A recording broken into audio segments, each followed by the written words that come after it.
Bonjour, bonsoir, bon après-midi, mesdames, messieurs. C'est Monandek Kindembossi à votre service. Je vous salue tous au nom de la République démocratique du Congo, RDC en cycle.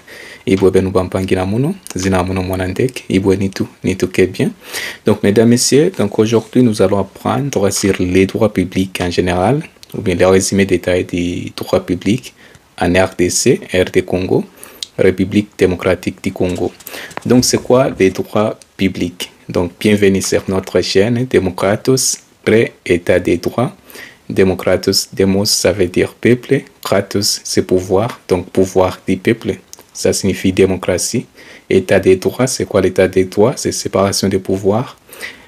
Pouvoir exécutif, législatif et judiciaire. Nous avons aussi la démocratie qui veut dire les élections libres et transparentes aussi. C'est ça, démocratie, Démocratos, état des droits. C'est ça notre chaîne YouTube. Donc, les droits publics, c'est quoi les droits publics en général? Donc, voici un résumé détaillé des droits publics appliqués en RDC ou bien République démocratique du Congo, RDC en cycle, fondé principalement sur la Constitution du 18 février 2006, révisée en 2011.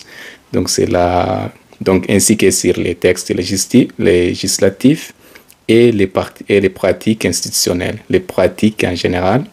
Donc, c'est la Constitution du 18 février 2006, révisée en 2011. Donc, c'est la loi numéro 11/00D du 20 janvier 2011 portant la modification de certains articles de la Constitution de la République démocratique du Congo du 18 février 2006.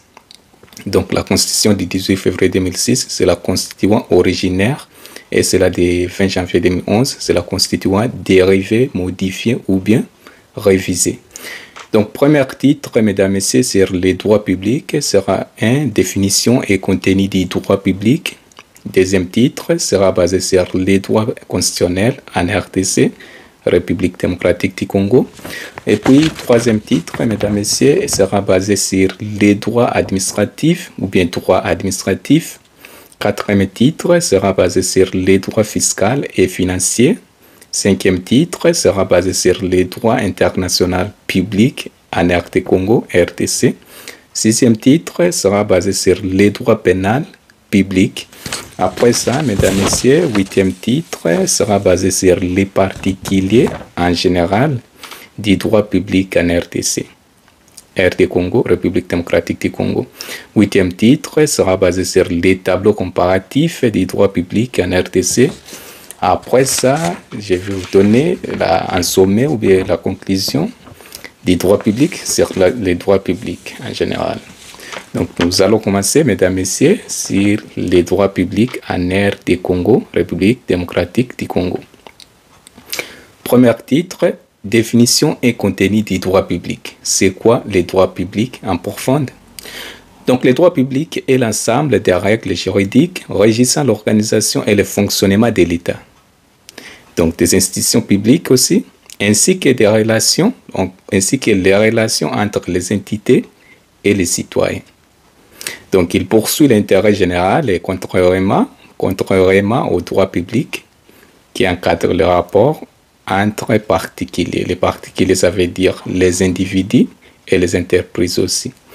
Donc, les grandes branches du droit public en RDC, en général, les grandes branches du droit public en RDC, ou bien en général, en RDC au-delà, nous avons droit constitutionnel, ou bien les droits constitutionnels, les droits administratifs, droit fiscal, droit financier, droit international public, et puis droit pénal public.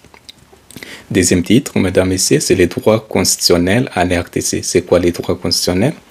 Donc, les droits constitutionnels est central du droit public.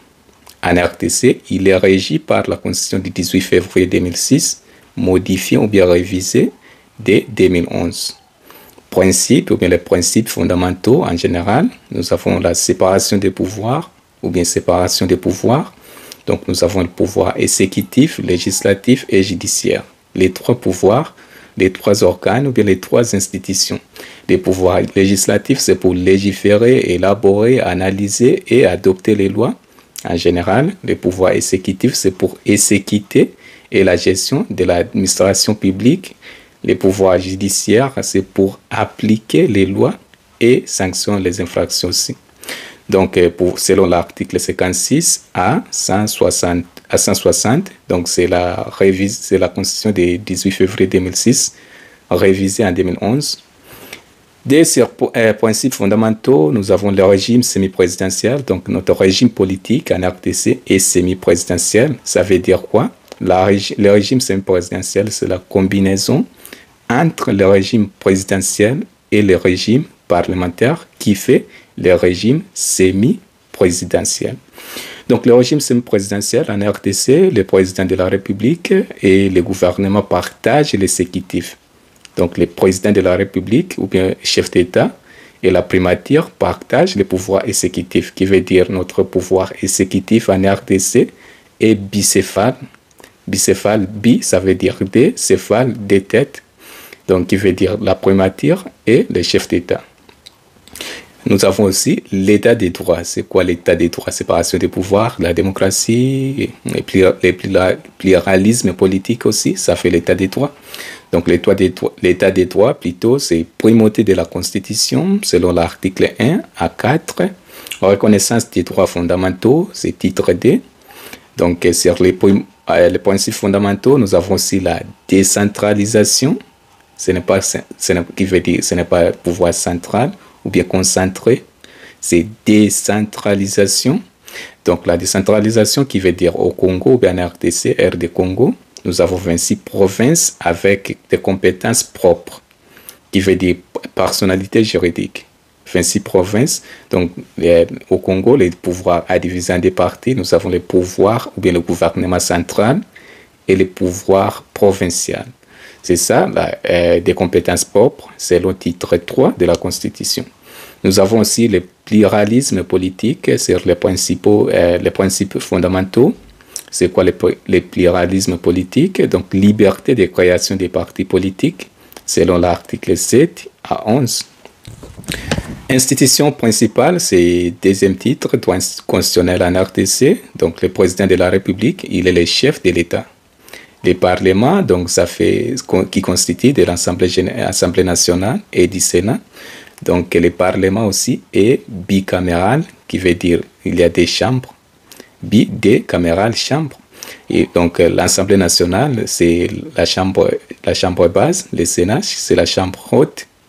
Nous avons aussi le gouvernement ou bien les ministères en général, dirigés par un premier ministre ou bien la primature. Donc c'est la primature ou bien le premier ministre, c'est le chef du gouvernement. Nous avons aussi la Cour constitutionnelle, Cour de cassation, Conseil d'État aussi et Cour des comptes. Ça fait les pouvoirs judiciaires. Nous avons aussi FARDC, donc pour armée, donc armée nationale. FARDC, c'est Forces armées pour la République démocratique du Congo. Nous avons la police nationale, PNC, police nationale congolaise au Congo.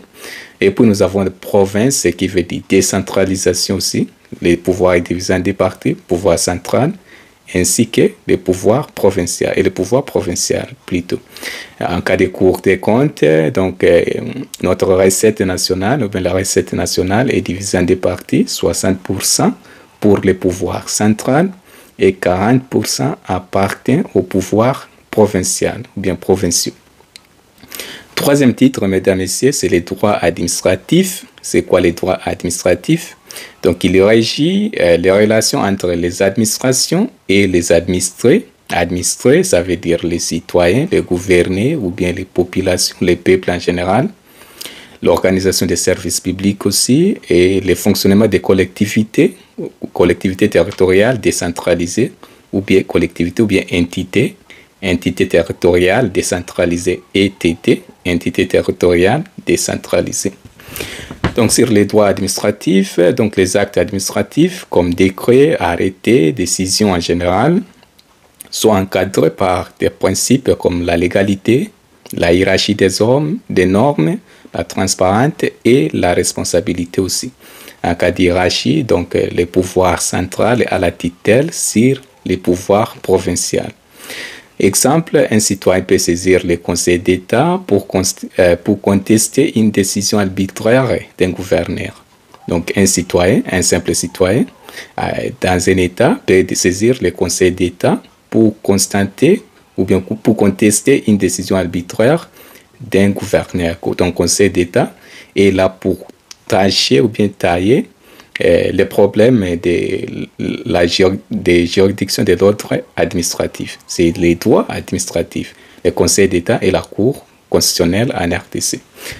Quatrième titre, mesdames, messieurs, est basé sur droit fiscal et financier, finance en général, fiscal, finance.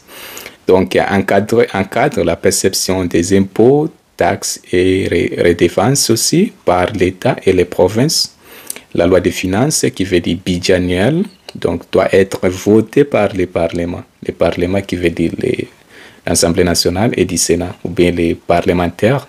En cas d'Assemblée nationale, nous avons les députés nationaux et le Sénat, c'est les sénateurs. Nous avons aussi les députés provinciaux ou bien provinciaux parce qu'il y a la décentralisation, les pouvoirs provinciaux aussi. Sur le droit fiscal et financier, nous avons la Direction générale des impôts, DGI, et la Direction des recettes administratives, judiciaires, domaniales et des participations aussi, DGRAD. Donc, la Direction des recettes administratives, judiciaires, domaniales et participations, DGRAD, en assurant l'application, par exemple, sur les droits fiscaux et financiers. Un contentieux fiscal opposant une entreprise minière à la DGI, Direction générale des impôts, est tranché ou bien taillé devant la Cour administrative d'appel. Cinquième titre, mesdames, messieurs, est basé sur les droits internationaux publics, parce que c'est les droits publics. Les droits internationaux publics, c'est en dehors du pays.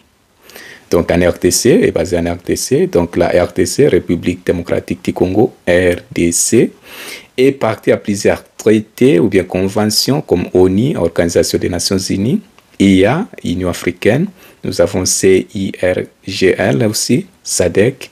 SADC, ça veut dire Communauté de développement de l'Afrique australe, SADC. Et donc, sur l'article 215 de la Constitution, donc c'est la Constitution du 18 février 2006, révisée en 2011. Donc, les traités régulièrement ratifiés ont une autorité supérieure à celle de la loi nationale, sous réserve de réciprocité. Réciprocité qui veut dire quid pro quo. En cas de sous réserve de réciprocité, ça veut dire les traités aussi doivent respecter la Constitution.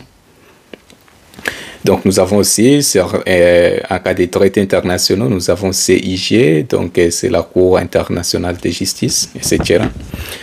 Donc, nous avons aussi l'État congolais est tenu de respecter les droits humains universels, la non-ingérence et les règlements pacifiques des conflits. Exemple, la RDC coopère, donc la RDC coopérait, donc coopérant avec la Cour pénale internationale, CPI, pour juger des crimes de guerre aussi. Donc la RDC coopère avec la Cour pénale internationale pour juger des crimes de guerre, les crimes en général. Sixième titre, mesdames, messieurs, est basé sur droit pénal public. C'est quoi les droits pénals publics? Donc il sanctionne les atteintes à l'ordre public, crimes comme crimes de guerre, corruption, abus de pouvoir, détournement des deniers publics, etc. Donc implique des personnalités publiques jugées parfois par des juridictions spécialisées. Par exemple, sur le droit pénal public, nous avons un exemple, donc des ministres accusés, des ministres en général, accusés de corruption peuvent être jugés devant la Cour de cassation. En cas de la Cour de cassation, nous avons les dualismes juridictionnels. Donc, nous avons les juridictions de l'ordre judiciaire et les juridictions de l'ordre administratif. En cas de la juridiction de l'ordre judiciaire, c'est contrôlé par la Cour de cassation. Et les juridictions de l'ordre administratif est contrôlée ou bien tranchée ou bien taillée par la Conseil d'État et la Cour constitutionnelle. Septième titre, madame, messieurs, est basé sur les particularités du droit public en RDC, les particularités en général du droit public en République démocratique du Congo. Donc, nous avons une transition démocratique fragile, ou bien la transition démocratique fragile, donc tension entre institutions, coup d'État évité de justesse. Donc, il y a des coups d'État évités de justesse en cas de M23, AFC de Konenanga, les agresseurs du Congo, ils tuent la population en cas de à Goma, Bukavu, Ituri, Bunia, etc. Et tout. Donc, c'est les trois provinces, c'est Nord Kivu, Sud Kivu et Ituri. Il y a beaucoup de tueries, violences aussi, etc. Donc, la décentralisation inachève, donc, qui veut dire provinces manquent des moyens pour exercer leurs compétences. Donc, nous avons 26 provinces en RDC. Donc, la justice administrative en construction, donc le Conseil d'État n'est pleinement opérationnel que depuis peu. Point de la coutume aussi, poids de la coutume. Donc, bien que public, les droits doivent parfois cohabiter avec les autorités traditionnelles. En cas des autorités traditionnelles, ça veut dire en cas de ITT, entité territoriale décentralisée, nous avons la chefferie, nous avons la ville, c'est la ville, la commune, les secteurs et la chefferie. Et ça fait les ITT, entité territoriale décentralisée. Ou bien en général, les villes, nous avons les villes, les communes, les secteurs et les chefferies. Donc, point de la coutume, donc bien que public, les droits doivent parfois cohabiter avec les autorités traditionnelles. Huitième point, mesdames et messieurs, basé sur tableau comparatif du droit public en RDC, j'ai fait comparer les branches du droit public. Donc, je vais vous donner des branches du droit public, leur définition, exemple concret en RD Congo et base légale ou bien référence aussi. Première branche, nous avons commencé sur droit constitutionnel. Définition, c'est quoi les droits constitutionnels? C'est les règles qui organisent l'État, les institutions. L'institution, ça veut dire le pouvoir judiciaire, pouvoir exécutif, c'est pouvoir exécutif, législatif et judiciaire. Les trois pouvoirs, c'est ça les institutions ou bien les organes. Droit constitutionnel, c'est les règles qui organisent l'État, ses institutions et garantissent les droits des citoyens. Exemple concret en RD Congo, RDC, donc séparation des pouvoirs entre président, parlement et cour constitutionnelle. Président, donc c'est le pouvoir exécutif, parlement, c'est le pouvoir législatif pour légiférer, élaborer, adopter et organiser et observer les lois.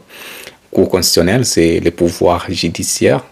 Donc, base légale et référence, donc Constitution de 2006, révisée en 2011, sur les articles 1 à 160. Deuxième branche, c'est droit administratif. Définition, c'est les règles qui encadrent le fonctionnement des administrations et les relations avec les citoyens.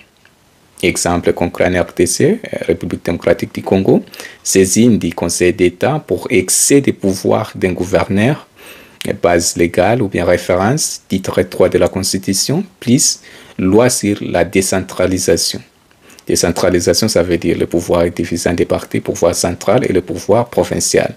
Mais les provinces aussi, à la personnalité juridique ou bien à l'autonomie aussi. Troisième branche, c'est droit fiscal. C'est quoi la définition? Droit fiscal, la définition, donc les règles régissant l'imposition, la perception et le contentieux des impôts et taxes. Donc, exemple, l'imposition de la TVA. TVA, ça veut dire taxe sur la valeur ajoutée. Et le contentieux opposant une entreprise à la DGI. DGI, ça veut dire Direction générale des impôts. Donc, base légale ou bien référence, nous avons Code général des impôts, plus Constitution, article 174, ou bien 178, ou bien 164, ou bien 174, et article 178, ou bien 178. Donc, c'est la Constitution du 18 février 2006, révisée en 2011, le 20 janvier 2011, c'est l'article 174 ou bien 174 à 178 ou bien 178. Donc, quatrième branche, mesdames et messieurs, c'est droit financier qui veut ses définitions, les règles relatives au budget de l'État, aux dépenses et aux recettes publiques, Exemple, en RDC, donc adoption de la loi des finances par le Parlement, donc l'Assemblée nationale et du Sénat. Référence ou bien base légale, nous avons loi organique relative aux finances publiques, loi organique relative aux finances publiques, LOFIP, l'OFIP, qui veut dire loi organique relative aux finances publiques. Cinquième branche, mesdames et messieurs, est basée sur droit international public, définition, donc régit les relations entre l'État ou bien les États en général et les organisations internationales ou bien internationaux.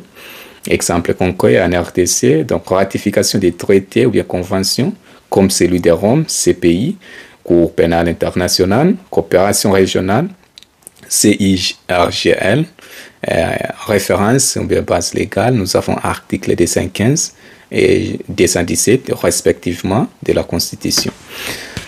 Après ça, mesdames et messieurs, sixième branche et la dernière est basée sur le droit pénal public, définition, sanction les infractions contre la société ou l'État, donc en particulier commises par des agents publics. C'est ça, les droits pénal public, sanction les infractions contre la société ou l'État, ou bien l'État, en particulier commises par des agents publics. Exemple concret, en RDC, procès d'un ministre accusé de détournement des fonds publics, base légale ou bien référence, nous avons le code pénal, plus loi sur la Cour de cassation, plus juridiction spécialisée. Donc, en sommet, mesdames et messieurs, sur les droits publics en RDC au-delà, ou bien ça, en général, en République démocratique du Congo, en sommet ou bien en conclusion, mesdames et messieurs, les droits publics en RDC, donc République démocratique du Congo, est un pilier essentiel de l'organisation de l'État et de la garantie des droits des citoyens. Bien que la RDC dispose d'un cadre juridique relativement solide, les défis restent importants dans l'application des lois, l'indépendance des institutions ou bien organes et le respect de l'état des droits. Son développement effectif passe par le renforcement des capacités des institutions publiques, l'éducation juridique, la transparence administrative et la participation citoyenne aussi. C'est ça la conclusion, mesdames et messieurs, sur les droits publics en général ou bien RDC et au-delà. Ça, c'est tout, mesdames et messieurs. Abonnez-vous massivement sur notre chaîne Démocratos pré-État des droits. Démocratos, ça veut dire démocratie. Demos, peuple, kratos, pouvoir, pouvoir du peuple. État des droits, séparation des pouvoirs. La démocratie, les élections libres et transparentes, le pluralisme politique aussi, création des partis politiques et adhésion aux partis politiques, liberté. Donc, ça c'est tout, mesdames et messieurs, sur les droits publics. C'est mon André Kindembo. Abonnez-vous massivement et je vous remercie. Maton Domingue Bampanginamuno. Au revoir et on se reverra. Ciao, Ingeta.